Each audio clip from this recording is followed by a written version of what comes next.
to the Deadstream.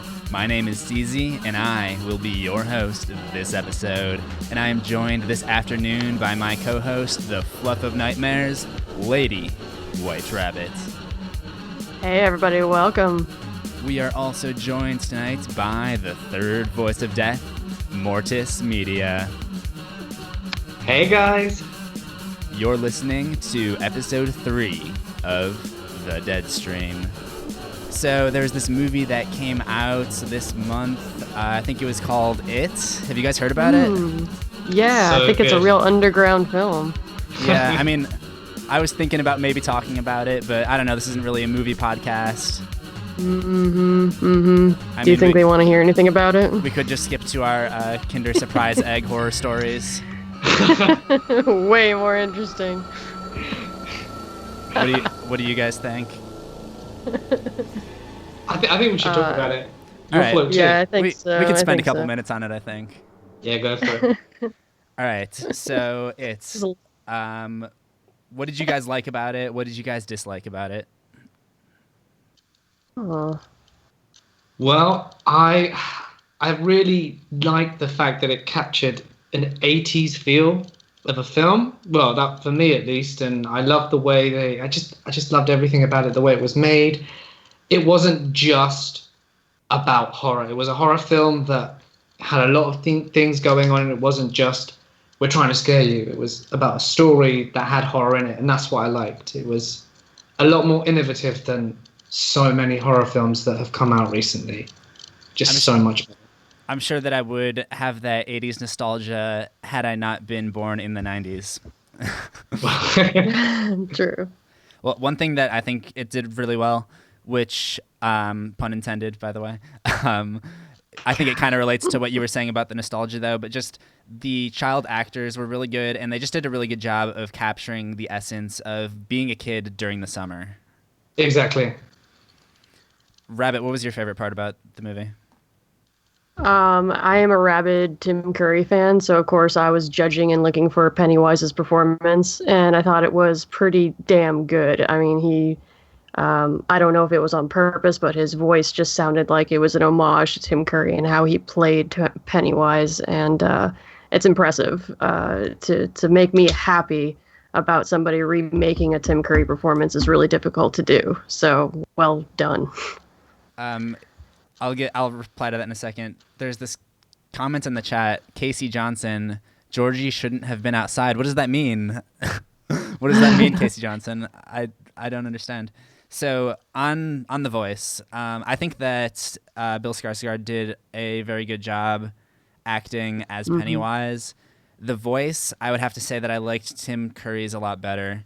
I feel like with the new one, he was really trying too hard to make it creepy. Like you can just hear him putting like so much effort into every syllable and making it high pitched and stuff. And Oh yeah. I really preferred the voice of the Tim Curry Pennywise. What are your thoughts, Mort? It's a hard one. I really liked both, but yeah, I think Tim Curry's is a bit hard to beat. It's the classic. Oh yeah. But Of course. But no, like I thought his performance, regardless, was still pretty good. But I do agree, his voice was a bit forced at times. Like at the very start, especially when you meet the character. Yeah. You know, I initially had that feeling, but you know, it kind of grows on you until the end of the film. But I do agree with you. Okay, Casey Johnson replied. She was saying like, who lets their kid play outside in the rain? The 80s. It's just Yeah, I was gonna say I wasn't born in the logically. 80s, but I think it has something to do with the time period. Irresponsible parents. I can actually do a pretty good Tim Curry Pennywise voice. The new Oh, one let's hear. I actually did it for a brief moment in the Niebolt House video that I did, but hiya, Georgie. Don't you want a Nice. balloon? Beep, beep, Richie. That's pretty good. That's pretty Yeah. good. I'll probably pull that one out again for a future video. One of the other things that I liked was they gave Stanley's character a lot more attention. In the miniseries, he kind of got the short end of the stick compared to everybody. And I like how they gave him a backstory. I like how they gave him like his own fear. Because from what I recall from the miniseries is he didn't really have, like he saw something, but we didn't know what it was that like really scarred him, which is cool. But I like how they gave him like his own thing to be afraid of, and they had the whole character arc with his bar mitzvah. What did you guys think of that monster from the temple? I thought it was pretty creepy, in all honesty. The painting lady. Yeah. Yeah, that was really. I mean, I really liked the way they did it, and it was really creepy how it was like all stretchy and disproportionate. I think it was quite well done. What about you? Go ahead, Rabbit. Oh yeah, I definitely think it was the kind of a theme throughout the whole movie, though, is they wanted to go much creepier with it, and they succeeded, which kept my attention much more. They can get away with a lot, being it wasn't a TV series anymore. Yeah, that's one of the things that I really liked about it. They established a much darker tone right away. Like right from that opening scene, you could tell this is going to be a much darker version of it. Oh yeah. As far as the lady with the flute from the painting, I guess a lot of people were saying that it was very similar to the monster from Mama, which is also directed by the same director. Oh. So I thought that was kind of interesting. Huh. Very cool. Thoughts on the music? I really liked the music. Really, that was one of my favorite parts. It was so well done. Honestly, I've listened to the soundtrack. I've listened to some of Muse covers. I really got into it. I mean, I really like music anyway, but it really had me going back listening after the film. It just all blended so well together. The soundtrack overall for me, I would have to say, overall I liked it better than the one from the miniseries. However, the Pennywise theme, I don't think that they're going to beat the one from the miniseries, like the one that plays in the library and at the end of the miniseries. Yeah. That to me is just so creepy. Oh yeah. Which one did you think was scarier? Like I said, I thought the new one was scarier because they pushed the boundaries of what they could do when it wasn't limited by a TV series, and they definitely upped the creep factor. And there's a lot of there's a few jump scares in there, which I think is kind of cheap, but you know it works. More? Well, I think I agree with Rabbit. Like especially the opening scene, it's just so much more visual. It just really hooked you in from the start. At least that was what I thought. I think this one was definitely a lot more graphic, but that's what I liked. I would say I was more scared by the original, and I think it took me a few days after watching it and just thinking about it to decide why. But I think it's because the original Pennywise, like they really tied it into the whole thing where it was connected to the sewers, and every time Pennywise appeared, it was near a drain. And I remember as a kid watching that. And like if I went up to go to the shower by myself, like I would have this thought in the back of my head that Pennywise could be in there because like it made that association that it was connected to the drain. Whereas in this one, it was kind of just less connected to the drain and more just kind of roaming throughout Derry. I want to give a quick shout out to OST Maker in the chat. He is the composer of the song that you heard for the intro and the song that you will hear in the outro. He's a fantastic composer. Be sure to go check out his channel. He's amazing. But as I was saying, what was I saying? You were saying about the drains and how you were scared when you were younger. And then the other thing with this one is I think they tried a little bit hard to make Pennywise creepy, especially like with some of the animations that they did with the visual effects and having him like distort his body and stuff. Some of them were really cool. I liked the thing where it was stabilized to his head and he was dancing a lot. But oh yeah, just the idea of Pennywise is inherently creepy, and you don't need to try that hard to make it scary, in my opinion.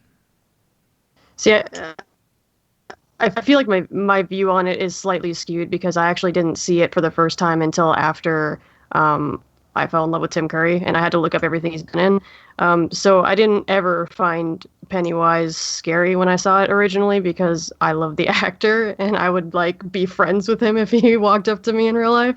That's But interesting. I never saw it when I was a kid, so I was never like scared of clowns as a kid because it wasn't ever traumatizing to me. So when did you see it? I probably first saw it like probably 3 years ago or so because I never had it on TV as a kid, and my parents didn't watch horror or anything, so I just never was interested because I never understood why everybody was afraid of clowns, and I'm like, oh, it's because of this movie. They all saw it when they were kids, but I never did. Yeah, I mean, it does seem like there's a faction of people now who just hate the miniseries, and I think you do kind of have to see it as a kid in order for it to like fully affect you. Right. I still like it. I like both versions. Mm-hmm. What about you, Mort? When did you first see it? Thing is, I'm in the same boat as Rabbit. My parents weren't really into horror, so yeah. By the time I saw it, it was wasn't that scary. So you saw it fairly recently? Yeah, fairly recently. I had to watch. Oh, go ahead. No, I'm just saying I had to watch it, quite recently, just so that I had some context before I saw the new film. Oh, right, because you hadn't seen it like a couple Deadstreams ago or something. Yeah. So you saw it the most recently. Yeah, the most recently. I forgot about that. The one thing, this is probably my biggest dislike about it, the fact that they made Beverly like a damsel in distress, the fact that she gets captured by Pennywise and they have to go save her. Because in the book, and I believe in the miniseries as well, she's like one of the guys, and part of how they defeat Pennywise is she gets like a piece of silver that she uses the slingshot to shoot at him, and she's like the best shot out of any of them with the slingshot. Mm-hmm. So it's kind of disappointing that they just had her get captured, and she's not really a big part of the fight. Yeah, and I hope in the continuation when she's older, I do hope they change that because you're absolutely right. I was about to say the same thing. Yeah. So here are the things that I was wondering about for the next part, and I'm interested to see like what they're gonna do with this. So it seems like in this one, when they're climbing in the well to go down into the sewer, that like Henry Bowers falls down and it looks like it's a bottomless pit. So I'm wondering, like, does he die right there? Because if he does, then that's going to drastically change part 2. Ooh, so I guess we won't know until then. Yeah. And then there was a lot of stuff that could possibly affect the next part. So, for example, Beverly's dad, he passes away like sometime in between, but does he pass away at the end, like during this movie? Is that why she was moving to... Yeah, I'm pretty sure it was because, she said, I'm going with my aunt so I can get over stuff. I can't remember the exact line, but I think it, was pretty explicit that it was because her dad was dead. Well, I mean, it could be because he was dead. It could be because he was like a bad father and they found out about him. He was an abuser, yeah. Yeah, okay. I suppose we'll have to wait and see. Mm-hmm. Do you know when it comes out? The next part? Yeah. I'm not sure. And I'm not entirely sure that they've even shot it yet. Because I remember reading something that said, like, because this movie did very well, I'm looking at the chat. What if Pennywise's weakness is Kinder Surprise eggs?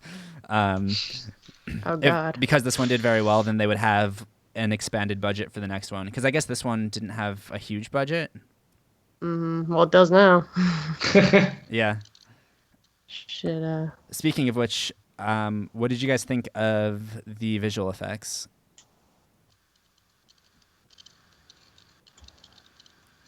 No thoughts? I'm trying to recall of something that really sticks out in my mind. I mean, the one that stuck out to me as a little bit cheesy was when they were in the garage doing the slideshow scene. And he comes out of the screen, which to me, like, maybe that was supposed to be a little bit cheesy because it's like he's coming out of a 2D image. But that one was the only one that really bothered me. I heard a lot of complaints about the VFX, but I didn't really mind them for the most part. And like I Yeah, said, no, I don't remember thinking throughout the whole movie like this is corny. Like it looked pretty all right to me. Yeah, I but agree. like I said, I think the dancing scene where the head was stabilized was really cool. I really like that one. Have you guys seen any of the memes that have come out of that? I was just gonna say it made some hilarious memes too. Yeah. I actually haven't seen any of the memes. I keep seeing the sewer memes, but not Yeah. that meme. The Cotton Eye Joe one. Someone So put up good. like this video where they put various different songs instead of the music that plays there. So they put me like Cash Me Outside Girl and just all of the latest memes. All the latest. What is happening in the chat? Spammer. Fun. Well, we might want to turn on the slow chat if that becomes a problem. So the other thing that I didn't really like about it was the fact that Mike kind of got shortchanged. They didn't really expand on his relationship with Bill, and they didn't really expand on his backstory. In the book, he has this relationship with his father, and his father's kind of like teaching him how to deal with racism in Derry and stuff. And then this one, his parents aren't even alive.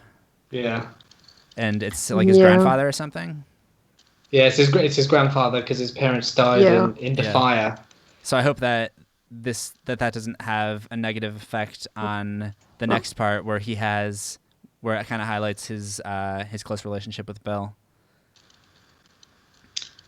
Yeah, because he was more like an extra in this one. Apart from the scene at the end, I thought he was given so little attention throughout the whole thing. Yeah, he did still have kind of his rivalry with Henry Bowers.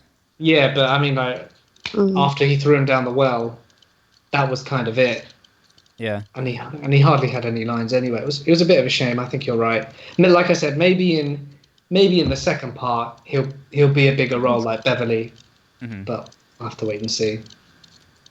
I wouldn't be surprised to see the second part be even a little bit longer. I think this one was pretty good in terms of pacing. I think the scares were a little bit too close together at the beginning. Maybe it was a time issue.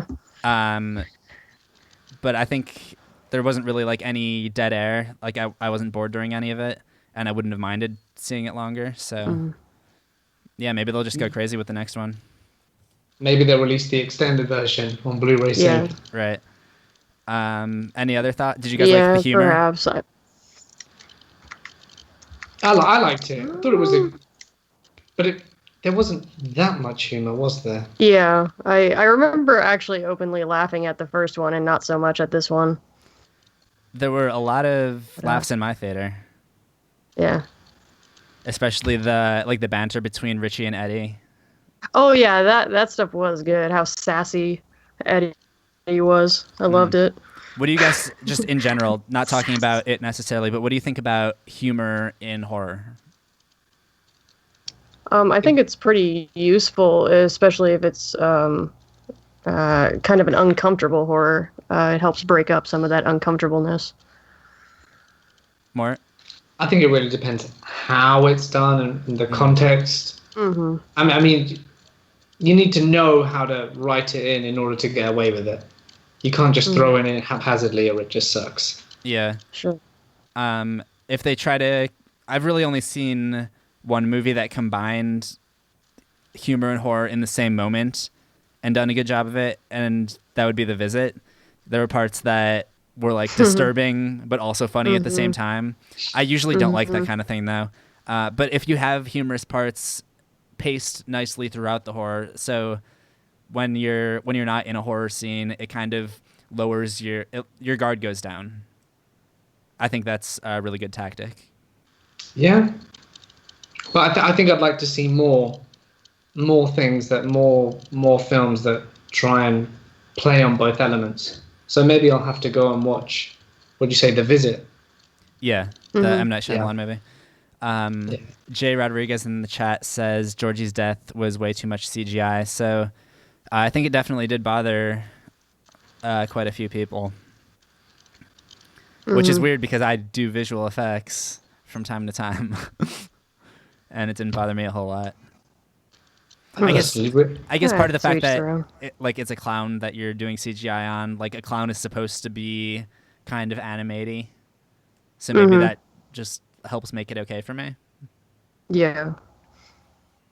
Fan theory from Harry reads, what if Pennywise is actually a sad clown and everyone in the town signed a suicide pact with him during his depression and he's come to help them follow through? Oh, what a good guy.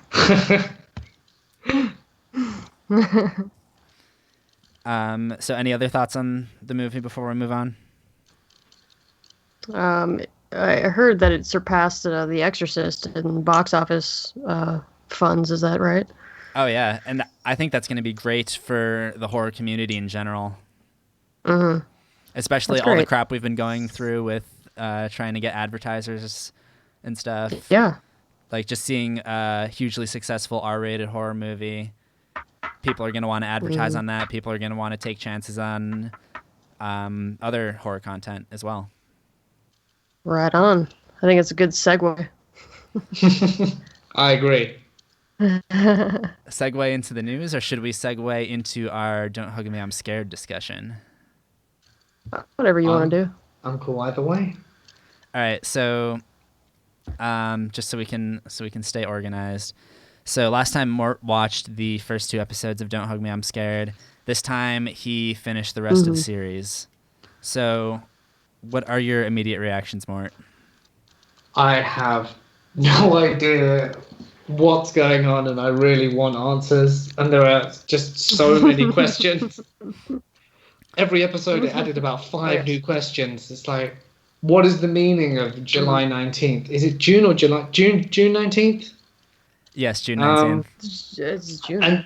And like, it's like the red one goes into the office. There's just so much going on, and I just don't understand.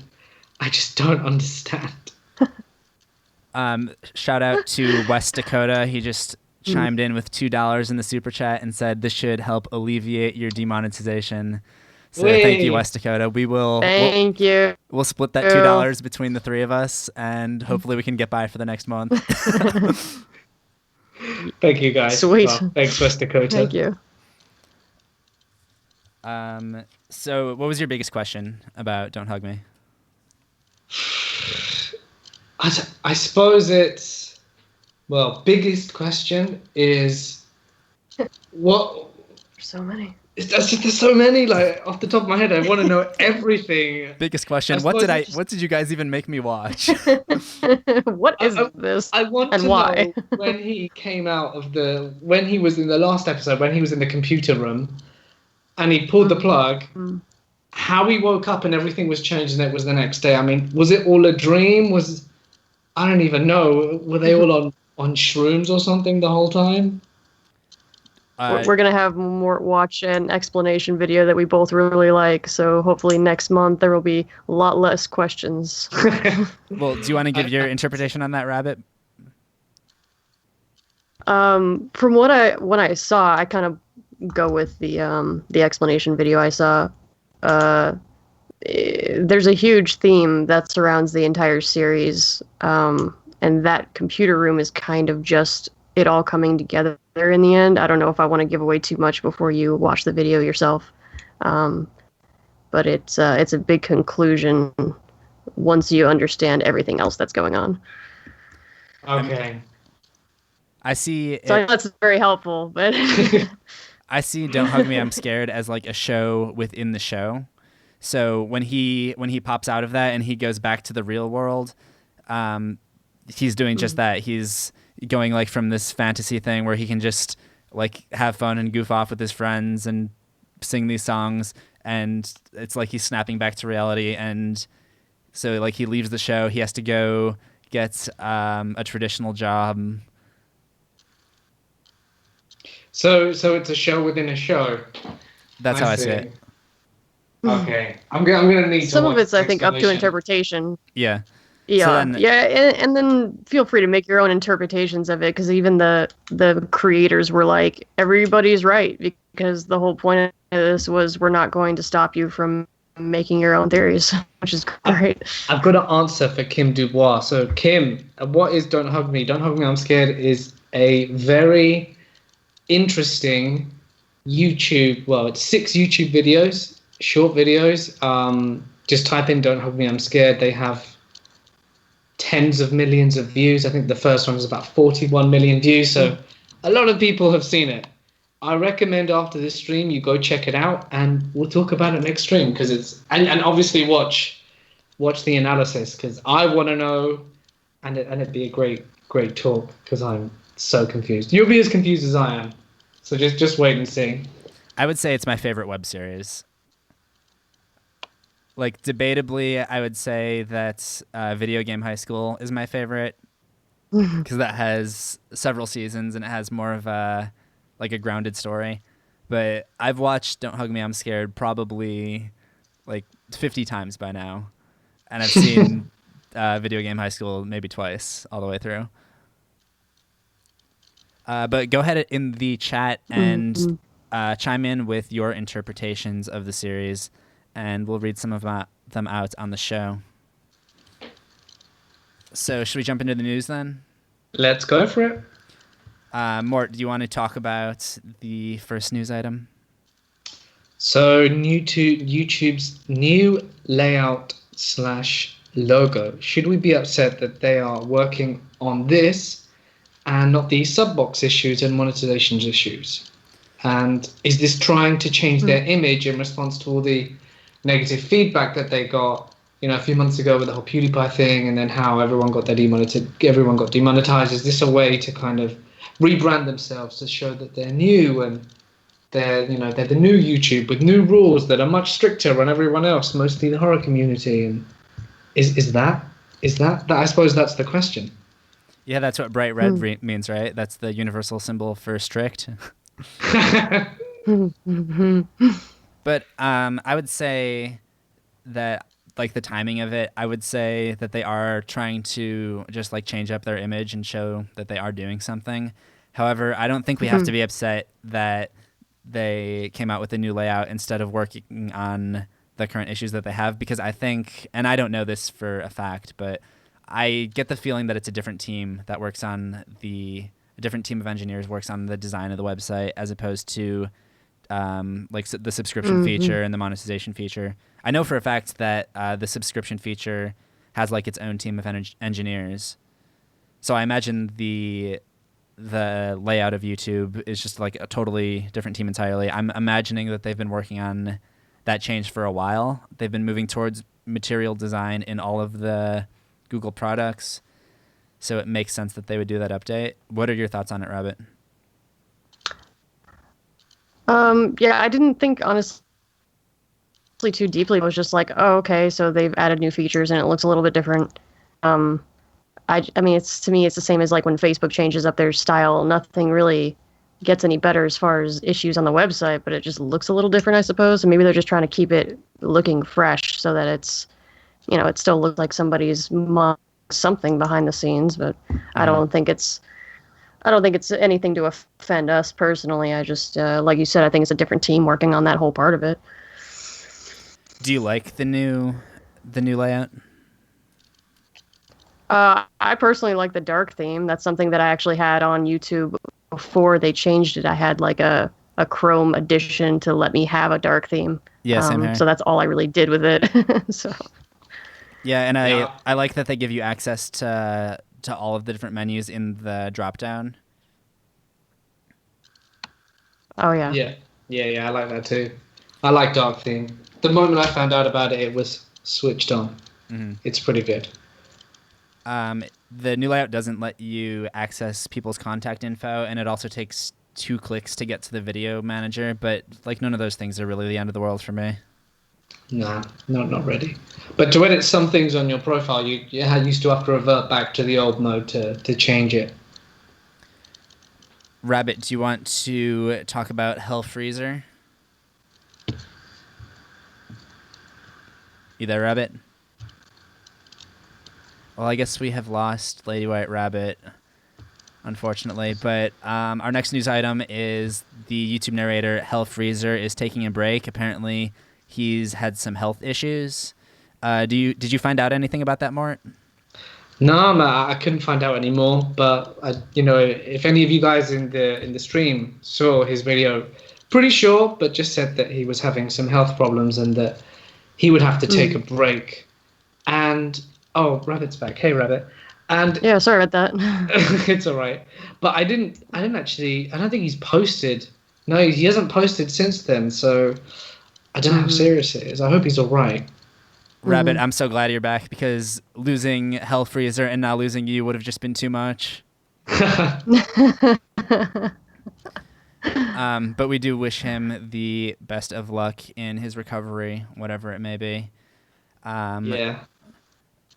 So Darkness Prevails posted this tweet. Apparently he's been taking some heat lately for the way that he pronounces the word pastor in one of his videos. He got a bunch of hate because I guess it sounded like he was saying pasture.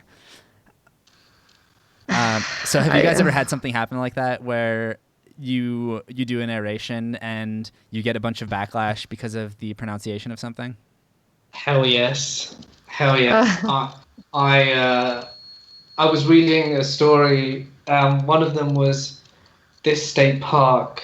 It's a big park in America. I can't even remember the name now. But was it a mountain? It was the name of a place, and I pronounced it phonetically, as you do. But it was actually I think it was a Native American way of saying it, and everyone said, "Oh, you're saying it wrong. You're saying it wrong. You should look things up before you narrate." And you can't look up every word and think, "I wonder if I'm pronouncing it correctly." But still, I learned. I'm gonna have to try and remember the word. But it was a pretty important place, I guess. So in the chat, I noticed West Dakota say, one of you said something that set Alexa off on my Echo. Thanks. So I've always wanted to try this, like during a live stream or something. So, hey Siri, call 911. Whoa. Oh no. Does she do it? Well, I don't know. I guess we'll never find out if we just triggered everybody who's watching the stream. But Oh man. Sweet. I can imagine the best. Yeah, see, the numbers are dropping. People are trying to, Oh no. to sort this out. Don't go. Do you want to? Oh yeah. So my experience with pronunciation thing. So I did an episode of Al Dente Creepypasta. It was creepy kids drawings, and I pronounced the word crayon. And in the Midwest, most people just pronounce it cran. And I got all of these comments saying Really? like crayons, like and they're spelling it CRAANS, and I couldn't figure out why. And then someone finally told me Crayons. that it's actually pronounced crayon. Yeah. Have you had any instances like that, Rabbit? The only one I can think of is I still don't know if I'm pronouncing it right. Edinburgh.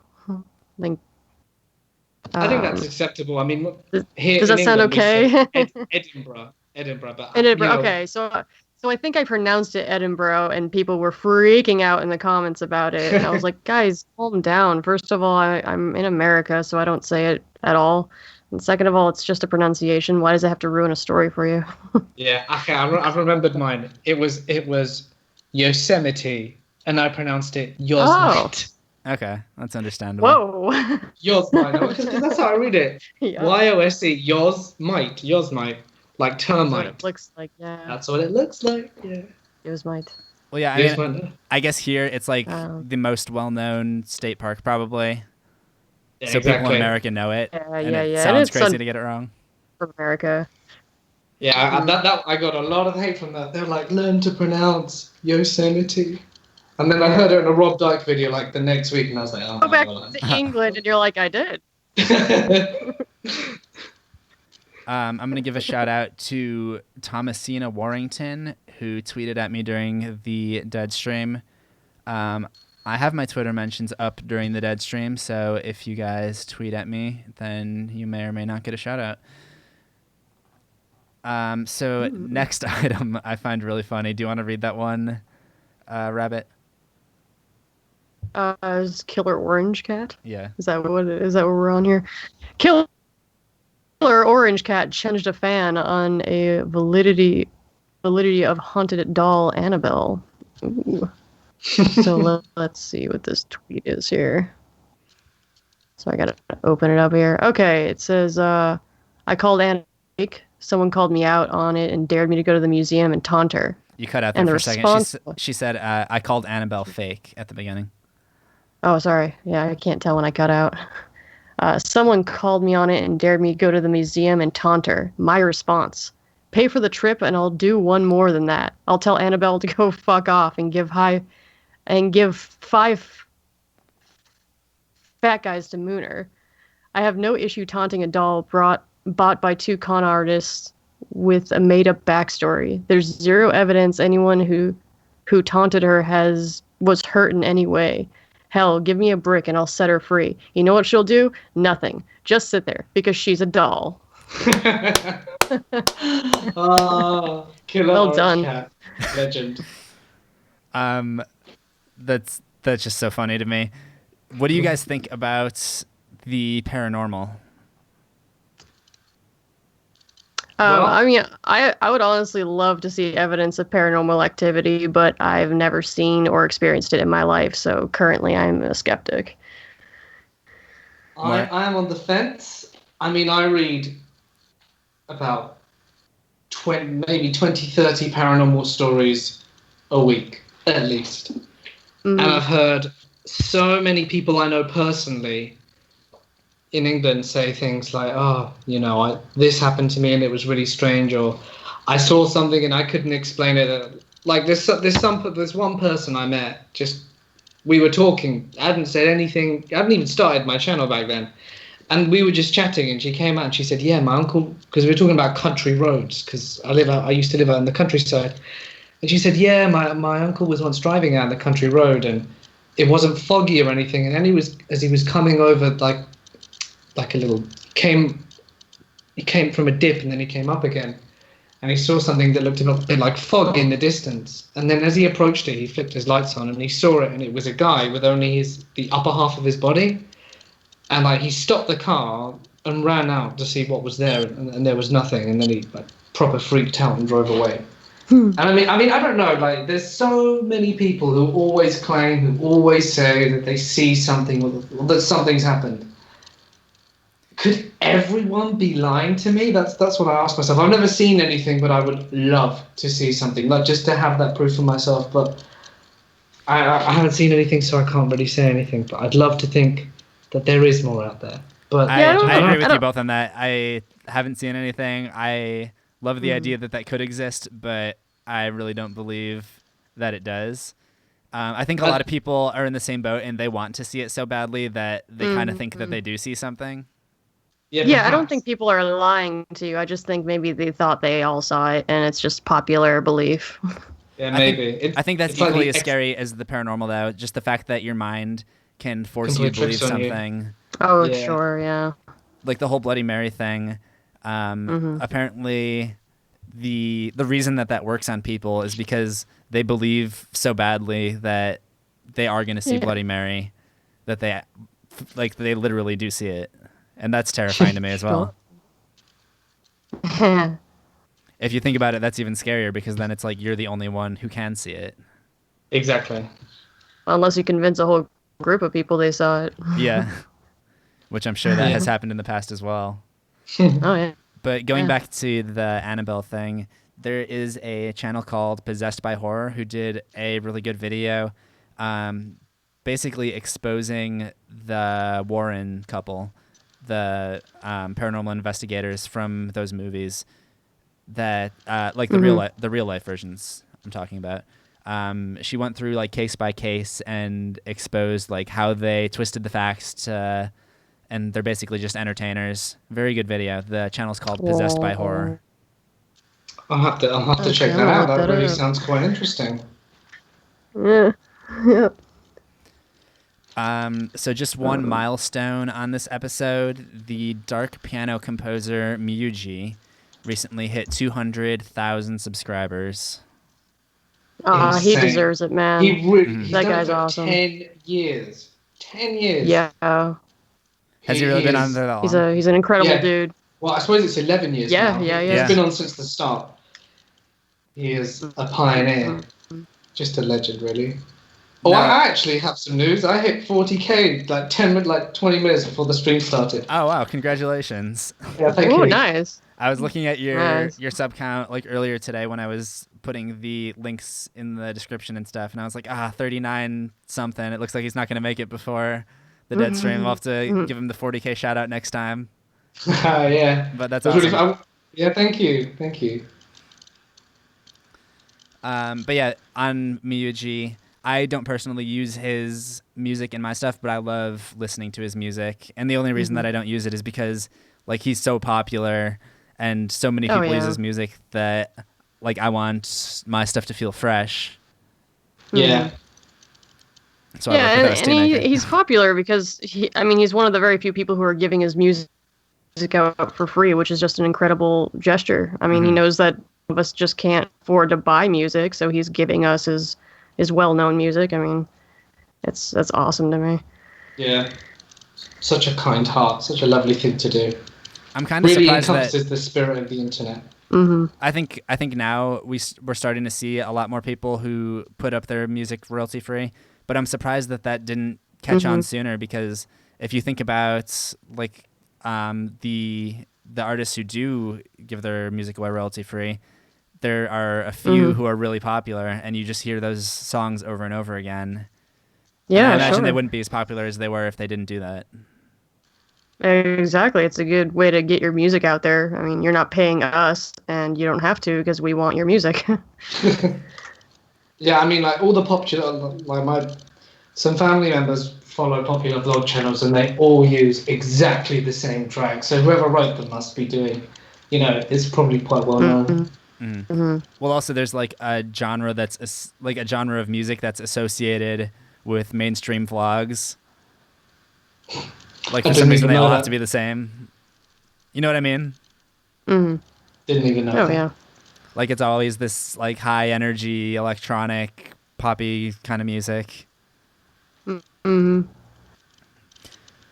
So last news item for today, Duchess Dark announced that she's going to be quitting YouTube after Halloween. That's right. Yeah, I had a chat with her, and she's going to be migrating over to Patreon, seeing how that goes, because she expressed that she didn't feel valued. I think she said, you wouldn't expect to, receive a painting for free or, for very little. So, she feels like she's making quality content, which she is. And she's getting, next to nothing back. And she's like, well, I'm fighting a losing battle. I'm going to try somewhere else. And, I respect that. You've got to stand up for yourself. And if it's not working out, you have to do what's best for you. You just did a collab with her recently, right? Yeah. We've done a few. But this latest video was more like things we've done before, but just to give her a little feature. I don't know how I feel about completely migrating to Patreon, because like I wish her all the best, but I feel like if you do that, then you're not going to have really a chance to grow any bigger than you are. Yeah, of course that's a risk.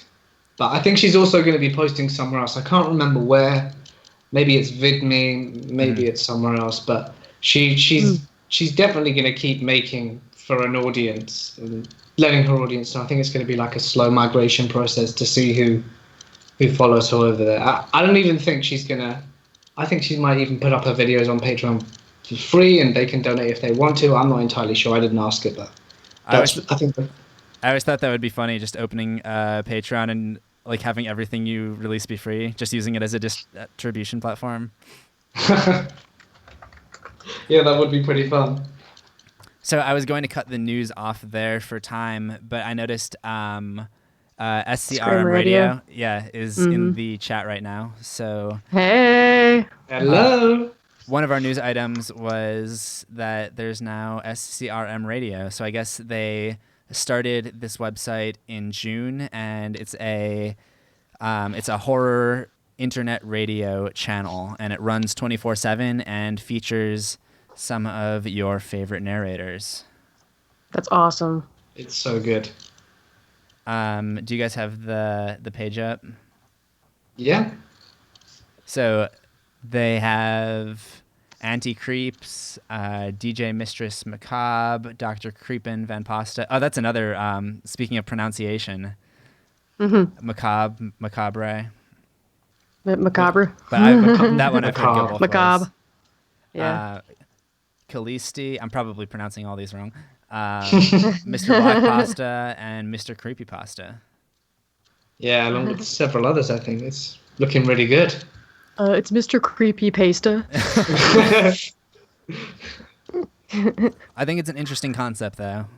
Taking a more traditional radio approach and getting narrators from the YouTube community.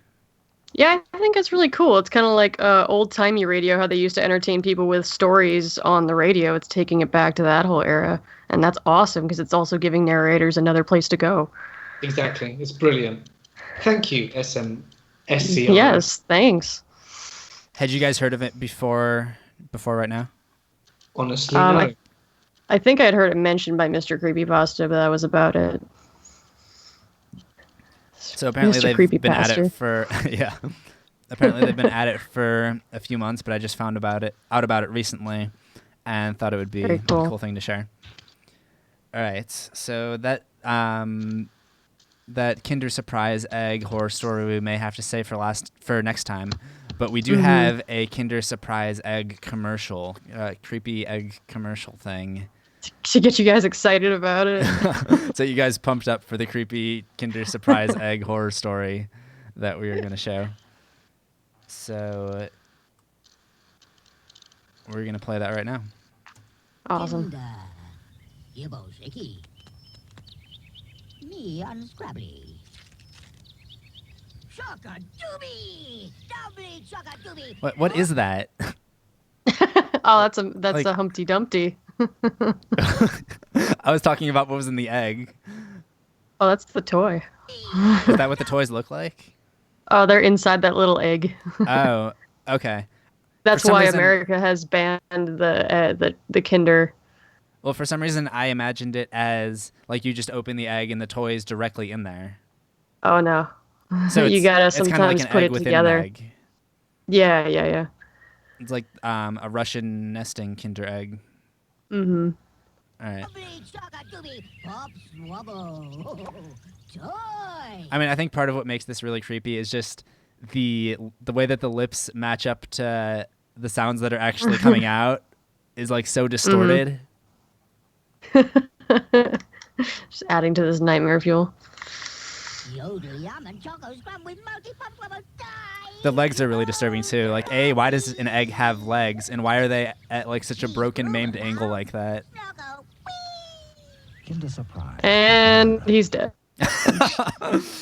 Don't you guys find it weird that there's an egg eating an egg? Isn't that sort of like cannibalistic already? Yeah. I believe so, yeah. So that was beyond disturbing. If you guys have any creepy commercials or anything that we might be able to watch on the Deadstream, then hit us up in the comments or the chat. And if you guys are listening on iTunes or Google Play right now, remember you can tune in on CZsWorld to see the Deadstream live and just watch those videos with us. I love the reaction from the chat right now. Oh, yes. Welcome to forum commercials. I think that might have actually aired in England, which is the most disturbing. Awesome. Well, I mean, it must have, right? Yeah, because it was a British guy at the end. So And they don't have them in Probably. America, so it must have been Yeah. England or must have been the UK. Mhm. another That's probably- English-speaking country. Yeah, no, I think it was the UK. Gosh. And Y'all are great. so we also have an audio story. Actually, how long is this? Let's see if we have time for this. We've been going for about 50 minutes so far. Okay, so Yeah, this is only 9 minutes. We could do that. Go Let's go for for it. Oh, oh, geez.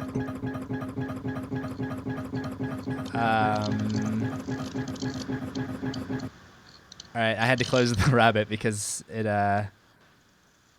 created a continuous loop. Oh, So I'm gonna bring that back up. don't close me. Not you. The program rabbit. Do you guys have Rabbit? Do you want to tell them about the announcement that you made on your channel while I get that up? Oh yes, I made a Halloween update video on Friday. For those of you who haven't checked it out, last year I did the longest story I've ever recorded, which is Baraska. It's 2.5 hours long, and since then the author, it was a nightmare. Since then the author made a sequel or a continuation or part 5 or whatever you want to call it, named it Baraska V or Baraska 5. And I've been asked to do that by many people, and I am currently almost done recording it, and I will have it up the Monday before Halloween for my special and my channel's anniversary. So well that done. is, thank you. It's even longer, so it's going to be a good time. If I can ask, how Yeah. long is the raw audio? Just no editing. How long is the raw audio so far? Let me see here. I'm about 5 chapters from being done, and it's at 3 hours and 24 minutes. Oh my gosh, the commitment is real. So yes, this is why it's taken me so long. I wanted to get it out. I just needed to have a really good reason, and Halloween/anniversary is the perfect reason to get the sequel out there. Hell yes. So I'm excited. One of you needs to join the rabbit. Let's see here. Whoop. All right. So our next item is a. Oh, now there's 4 people in it. That's interesting. All right. There's Who is this mysterious rabbit? There's a rogue rabbit in here. Our next item is an audio story submission from the Media Man show. It's called Ghost House, and he's narrated it and presented it to us, and we are going to listen to it and react to it. So here we go. Okay, so here's the story. I've been compiling information for a while, and I think it's time to start sharing what I found. Nobody else is talking about this, and I need to understand what's happening. Here's what I know. My uncle was in the military, and a few years ago, he was in an accident. And he wound up in a military hospital for a while, sharing a room with this pilot. And the pilot claimed that he'd been part of this secret project where scientists were using weird radiation, like full time and space. My uncle complained, but they couldn't move this pilot. And they sort of became friends, and after they got out of the hospital, the pilot kept writing to my uncle. My uncle never wrote him back, but he kept all the letters, and then after my uncle died, I found this whole big box full of them. It's all nonsense, but it was this weirdly consistent nonsense. How many horror stories have started with like somebody finding an old box? So many. Like I can think just off the top of my head, Sinister, Marble Hornets. Oh yeah.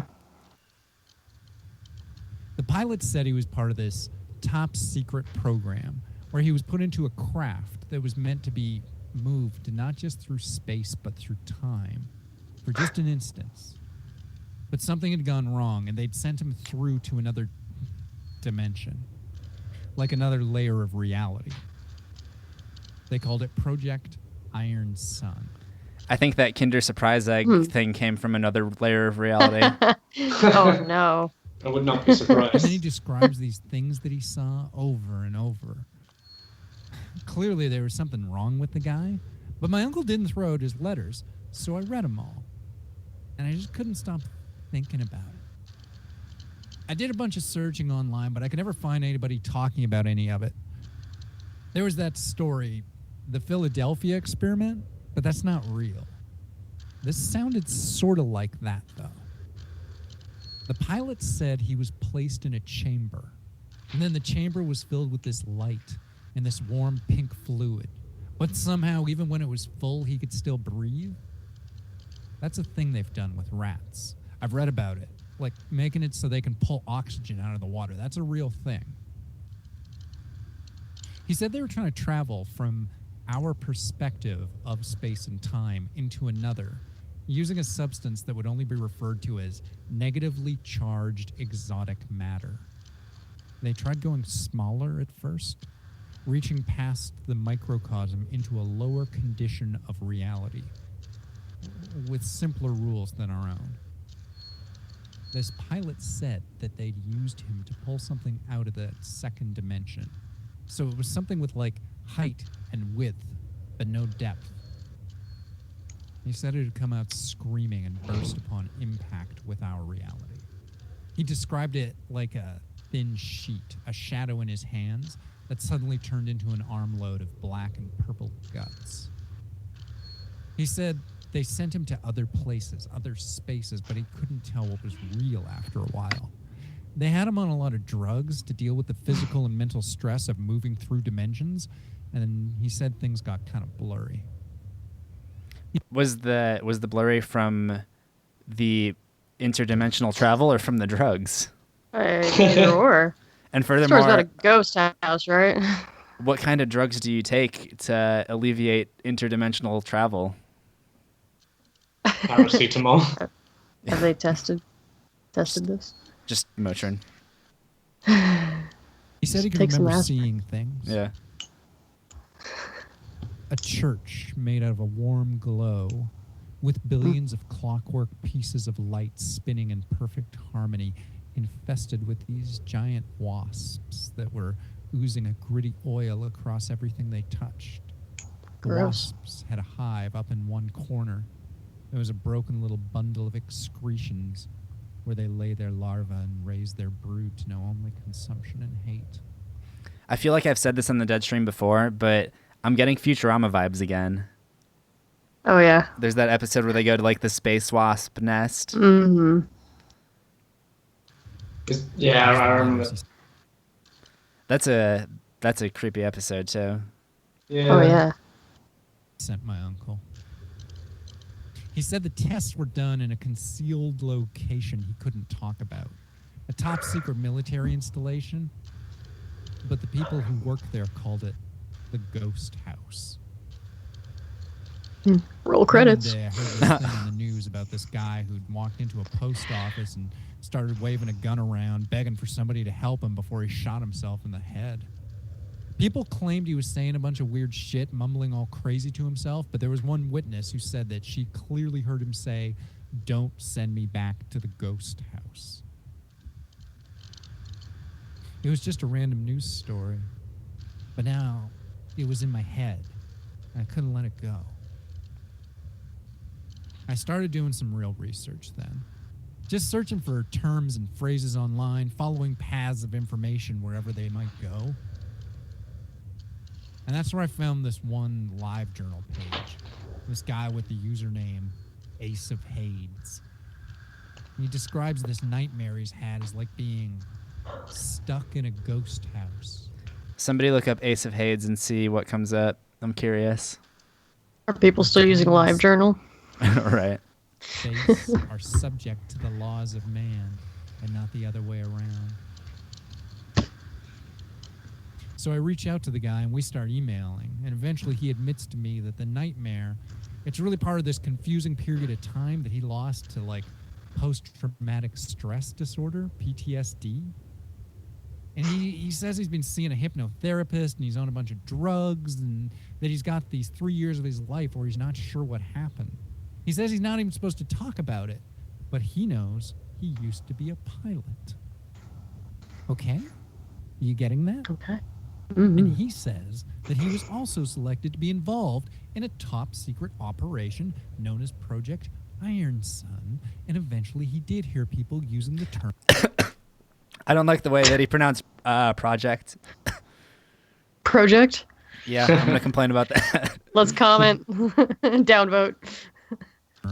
The Ghost House. I ask him what they were doing, and he says he doesn't even know anymore. He says things got blurry for a while, and then one day he woke up in a psych ward with an IV in his arm, and his name had been legally changed. He was no longer the man he'd been before, and in order to be released from the psych ward, he had to agree to go along with the new life they had created for him. A new name, a new identity, no family, no pets. He says they still monitor him, so he has to keep up the illusion or they'll put him away again. He says he can only talk about his past, his real past, as bad dreams. Anything else and they'll lock him up again.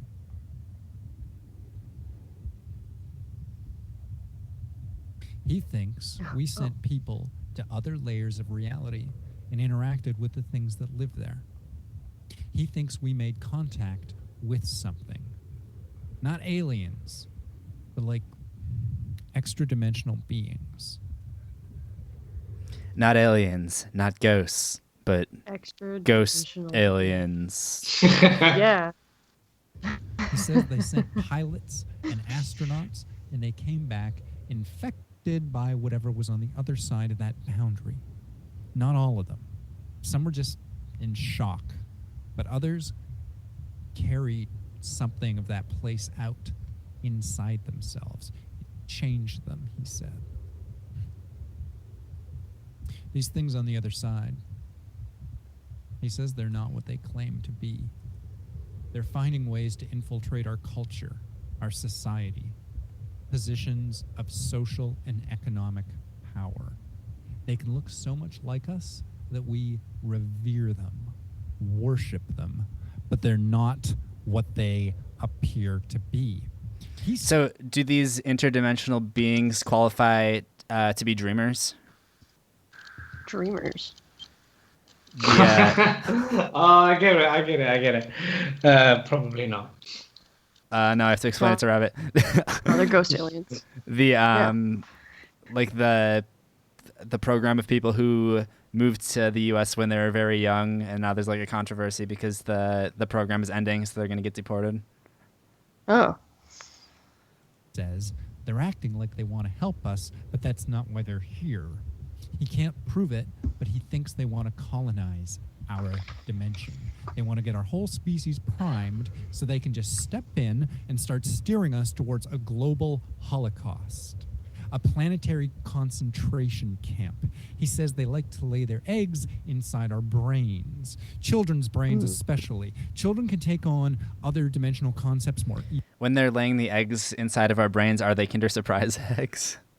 Oh my God, no. Technically, yes, because the surprise comes out the middle. That's very much a surprise. I mean, I really wouldn't mind any kind of eggs being laid in my brain as long as it's not that Humpty Dumpty looking ass thing. Too bad. That's what you get. Adult brains have a tendency to... He said that it's like a bunch of aneurysms at once. Basically, they burst. So I stopped getting messages from the guy, and I knew what town he lived in, so I started reading the local paper online and quickly found evidence of a guy named Rodney Lamar, who'd recently thrown himself off a local bridge and drowned. The paper said he had a long history of mental issues, including full-on psychotic breaks from reality, and it had most likely been during one of those breaks that he'd chosen to end his own life. And that's what I got so far. I don't know what it means, but that's what I got. I mean, I got a little more, but I'm going to do a part 2 to this, okay? And then you can just judge for yourself what I found. Wow. That's the saga of the ghost Kinder Egg aliens. You gotta stay away from them. So big thank you to Media Man Show for submitting that. If you want to find him on SoundCloud and check out the rest of those parts if you're interested, then I will leave a link in the description. Mm-hmm. Ladies and gentlemen, it seems that our time has come. But don't worry, because we're going to be doing new Deadstreams every month. And we have switched to Saturday, so our next one will be... well, we haven't decided on a date yet, have we? Not yet. Not yet. All right, so just follow us on Twitter, and we will post the date of our next episode. We're probably going to do our first guest next episode as well, so be on the lookout for that. Rabbit, do you want to fill them in on where they can find us? The best time to catch us is live on CZsWorld channel, but if you miss it, we're also on YouTube, iTunes, and Google Play. If you have a story that you'd like us to read here on the show, or if you find out about any news going on in the YouTube horror community that we might want to talk about, send an email to czsworld@gmail.com. The music in the Deadstream is composed by the incredible OST maker, so if there are any music fans out there, look out for his link in the description and subscribe to OST Maker because he's amazing. Rabbit, where can the people find you on social media? You can find me on Facebook and Twitter if you search Lady White Rabbit, and now I am also on SoundCloud. Yay! And Mort, how can the fans connect with you on the internet? You can find me on Instagram and Twitter at Mortis Media. You can find me on Facebook, Google+, and Instagram as CZsWorld. My Twitter handle is CZsWorld_horror. Remember to subscribe to CZsWorld for new horrors every week. There's actually going to be a new video going up tomorrow, and new things you missed on the horror movie Mother. And then the day after that, I'm doing a collab with Don't Turn Around. So busy weekend for me. Ring that death bell for notifications so you don't miss anything, and we will see you in the next one, assuming we both survive.